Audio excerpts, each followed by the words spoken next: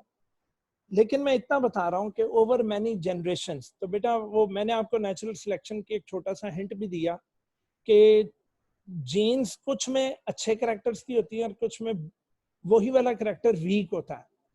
تو لازمی سی بات ہے اچھے کریکٹر والا کیا کر جاتا ہے، وہ جنگ جیت جاتا ہے، وہ کمپٹیشن جیت جاتا ہے. اور جس میں جین ذرا اسی کریکٹر کے ہلکا آ جائے، مطلب کہ فار ایگزامپل ایک پڑھائی والی جین والا بچہ ہے، تو وہ اس میں چونکہ جین اچھی ہے، وہ اچھا پڑھ لکھ کر وہ میٹرک میں بہترین مارکس لے کر تو ایف ایس سی میں بیٹھ جاتا ہے. اور جو دوسرا بچہ ہے اس کے اندر پڑھائی کی جین ذرا تھوڑی سی نارمل، تھوڑی سی ویک ہے، تو وہ بیچارے کا میرٹ نہیں بن پاتا. تو کیا ہوگا کہ two populations could become dissimilar enough, پھر آہستہ آہستہ بیٹا وہ اتنے ڈسملر ہوتے جائیں گے کہ خیر یہ کورس اوور مینی جنریشن سے بیٹا ایک زندگی میں تو نہیں ہو سکتا، لیکن ایک ہی زندگی میں بھی ہمیں یہ چیزیں نظر آ جاتی ہیں کہ جو بیچارہ نالائق ہوتا ہے وہ آگے سے پھر کچھ نہیں کر پاتا، اور جو لائق ہوتا ہے وہ پھر اس کے لیے راہیں کھلتی رہتی ہیں. تو کہتا ہے جناب over many generations the two populations could become dissimilar enough to be designated as separate species. تو کہتا ہے پھر پاپولیشنز در پاپولیشنز اتنا ڈفرنس آ جاتا ہے کہ دو پاپولیشنز کہلائیں گی سنگل نہیں. نا جی this is apparently what happened in the Galapagos finches.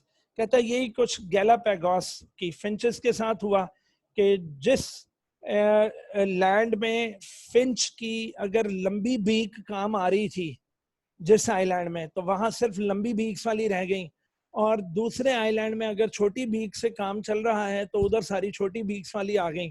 اور اس طریقے سے ایک آئی لینڈ سے دوسرے آئی لینڈ کی فنچز ڈفرنٹ ہو گئیں، کیونکہ انہوں نے اپنے اپنے آئی لینڈز مل لیے جہاں جہاں وہ ان کو آسانی تھی اپنی باڈی کو لے کے. So by the early 1840s, Darwin had worked out the major features of his theory of natural selection پر بیٹا وہ کام کر چکا تھا اور میکنزم آف ایولیوشن ڈیزائن کر چکا تھا. لیکن نا ڈارون تھوڑا سا سست تھا میرا بچہ. In 1844 ڈارون نے ایک ایسے لکھا اور لکھ کر انہوں نے پبلش نہیں کیا. اوریجن آف اسپیشیز ایسے کا نام تھا اور پبلش نہیں کیا. Natural selection, origin of species and natural selection ایسے کا نام تھا اور پبلش نہیں کیا. پتہ نہیں کیوں اپنی الماری میں سجا کے رکھ دیا. بندے کا نام ایلفرڈ والیس. ایلفرڈ والیس نے بیٹا اس کے سارے آئیڈیاز چرا لیے، اور اس سے پہلے کہ ڈارون پبلش کر سکا اس سے پہلے ایلفرڈ والیس نے، جو کہ ایک ینگ نیچرلسٹ تھا جو کہ ایسٹ انڈیز میں اس وقت کام کر رہا تھا، اس نے فوراً سے پہلے ایک تھیوری آف نیچرل سلیکشن بنائی، اور تھیوری آف نیچرل سلیکشن بنا کر جناب پبلش کرنے کی کوشش کی، بلکہ پبلش کر دی، اور جو کہ اسینشلی آئیڈینٹیکل ٹو ڈارونز تھی. جب ڈارون کا کام چوری ہو گیا اور 1844 میں اللہ کے بندے اگر تو نے اپنا ایسے بنا ہی لیا تھا تو پبلش کر دیتا، لیکن ڈارون سے پہلے کس نے پبلش کر دیا چوری کر کے سارا آئیڈیا؟ ایلفرڈ والیس نے. تو والیس کے جو پیپر تھا along with extracts from the Darwin's، جو کہ اچھا والیس کا جو پیپر تھا اس کے اندر والیس کے اپنے نظریات کے ساتھ ساتھ ڈارون کی جو ان پبلشڈ ایسے تھا 1844 میں، تو اوپر ابھی ہم نے پڑھا کہ 1844 میں انہوں نے ایسے لکھ کر اپنے پاس رکھ لیا تھا. پتہ نہیں کیوں پاس رکھ لیا تھا. تو جناب ڈارون کی ان پبلشڈ ایکسٹریکٹس نکال کر ایسے کے they were presented to the Linnean Society. تو لائنن سوسائٹی آف لنڈن میں اس کو پبلش کر دیا گیا جولائی 1 کو ان 1858 میں. تو اس کے بعد جب اس نے دیکھا ڈارون کو ہوش آ گیا کہ لو جی والیس نے میرے آئیڈیا چرا کر تو آگے دے دیے ہیں، تو Darwin quickly finished the origin of species and published it the next year. Darwin کی اس کتاب میں 2 پوائنٹس تھے. اب وہ 2 پوائنٹس کیا تھے اور اس کے نزدیک کس طرح ایوولوشن ہوتی ہے؟ اگر آپ جاننا چاہتے ہیں ان 2 سوالوں کے جوابات تو دیکھنے نہ بھولیے گا کل کا لیکچر. اپنے افضل انکل کو اسی کے ساتھ اجازت دیجیے. کوئی چیز سمجھ میں نہ آئے تو ڈسکرپشن میں میرا واٹس ایپ نمبر ہے، وہاں پر آپ مجھ سے واٹس ایپ کر کے کوشچن پوچھ سکتے ہیں. ٹھیک ہے میرا بچہ؟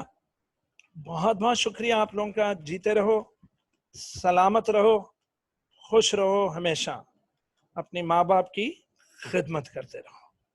خدا حافظ.